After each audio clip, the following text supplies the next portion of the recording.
Nasaan ako? Bakit ganito? Bakit nakikita ko ang sarili ko nakahiga at duguan at pinagkakaguluhan, at ang mahal ko'y nasa ilalim ng isang sasakyan? Napakabilis ng mga pangyayari, parang kanina lang kasama pa kita sa biyahe. Ngayon nakahandusay tayo't naghihingalo, parehong malaking pinsala ang ating tinamo. Batid ko na ako'y wala na di ko na kinaya. Pilitin mong lumaban, huwag kang mawalan ng pag-asa. Gusto kong mabuhay ka pa kahit anong mangyari. Gusto kong lumaban kapag alam kong marami ka pang pangarap. Hayaan mo na ako dito, ngunit bumitaw ka sapagkat ako ay hindi mo kayang iwanan ng mag-isa. Bakit mo pa ako sinundan? Di ka nakapagsalita at ako ay iyong ginagana.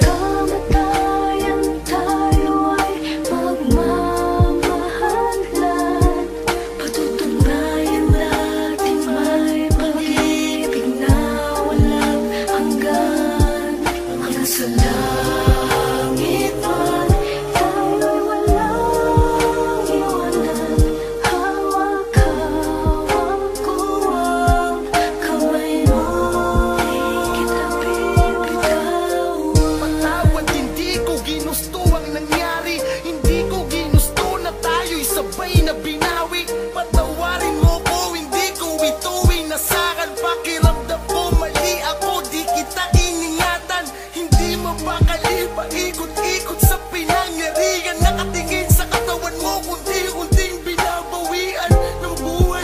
Ako'y natataranta, di ba ilang buwan na lang tayo'y ikakasal na? Wala akong magawa kundi ang humingi sa'yo ng tawad. Kahit sinasabi mo sa'kin di ko kasalanan, di maiwasan ng sarili sisihin. Gusto kong sumanib sa iba upang ika'y gisingin. Di ko matanggap ang ating sinapit. Laging tanong ko'y bakit kailangan bang pumanaw kung sa piling mo ay langit? Niyakap ko't sinabing wag mabagabag. Merong dahilan kung ba't magkasabay tayong tinawag ni Ama.